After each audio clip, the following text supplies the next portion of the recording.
कभी सोचा है कि हाथी राजा और बिल्ली मौसी जैसे हमारे बचपन के बाल गीतों में आखिर ऐसा क्या खास है? चलिए आज हम हिंदी की कुछ सबसे मशहूर कविताओं के पीछे छिपे राज और उनके फॉर्मूले को समझने की कोशिश करते हैं। ये सिर्फ साधारण धुनें लगती हैं, है ना? लेकिन इनके पीछे एक पूरी की पूरी दुनिया है, बड़ी ही अजब गजब मज़ेदार और कमाल की होशियारी से बनाई हुई। इसमें बार बार आने वाले किरदार हैं, अजीब अजीब घटनाएं हैं और हर कहानी के अंत में एक साफ सुथरी सीख है। तो ठीक है, इस दुनिया में और गहराई से उतरते हैं और सबसे पहले मिलते हैं यहाँ के किरदारों से। और हाँ, ये सिर्फ जानवर नहीं है, ये अपने आप में कुछ खास तरह के किरदारों के प्रतीक हैं। तो सबसे पहले मैदान में आती हैं हमारी बिल्ली मौसी और इनकी पूरी कहानी। अरे इनकी तो पूरी जिंदगी एक ही मिशन के इर्द गिर्द घूमती है, एक चूहे को पकड़ना, जिसमें ये हमेशा ही नाकाम रहती हैं, वो भी बड़े मजेदार तरीके से। और ये लाइन, एक भी चूहा हाथ ना आया, कमर मेरी ही टूट गई, उनकी पूरी हालत बयां कर देती है। उनकी निराशा, उनकी खराब किस्मत, सब कुछ। कभी कोई चालाक चूहा उन्हें चकमा दे जाता है तो कभी बेचारी केले के छिलके पर फिसल जाती हैं। अब बिल्ली मौसी से एकदम अलग है हमारी चिड़िया रानी। ये मेहनत और जिम्मेदारी की जीती जागती मिसाल है। और ये लाइन देखिए, तिनका तिनका चुन चुनकर मेहनत करके घर है बनाती। इससे बिल्कुल साफ हो जाता है कि उनका रोल क्या है। वो एक मेहनती पालनहार हैं जो दिन रात एक करके अपना घर बनाती हैं और अपने परिवार का पेट पालती हैं। फिर आते हैं हाथी राजा। भाई इनके ठाट बाट का तो क्या ही कहना, एकदम शाही अंदाज।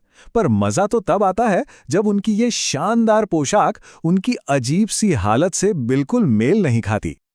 अब जरा इनका पहनावा तो देखिए, कोट पैंट पहना है, काले चश्मे भी लगाए हैं, टाई पेट पर झूल रही है और सबसे मजेदार बात, उनकी शर्ट उनके बड़े से पेट पर जाकर अटक गई है। मतलब सोचकर ही हंसी आ जाती है। और हाँ, इनको तो हम भूल ही नहीं सकते, बंदर।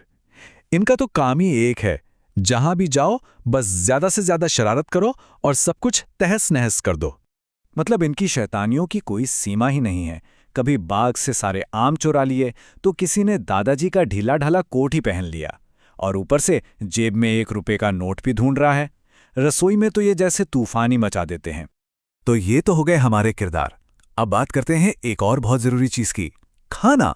क्योंकि इन बालगीतों की दुनिया में खाना सिर्फ पेट भरने के लिए नहीं है, बल्कि यही तो कहानी को मजेदार तरीके से आगे बढ़ाता है। और इसका सबसे बड़ा उदाहरण है हमारा सुपर टमाटर। जी हां, ये कोई मामूली सब्जी नहीं है, ये तो एक ऐसी अविश्वसनीय जादुई शक्ति का स्रोत है जो हकीकत को भी मोड़ सकती है।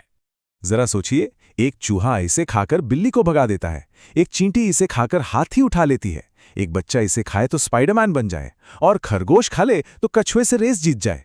मतलब टमाटर खाते ही दुनिया के सारे नियम कानून बदल जाते हैं।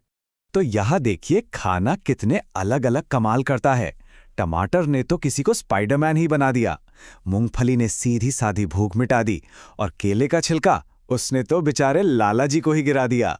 मतलब हर खाने का अपना एक अलग ही रोल है।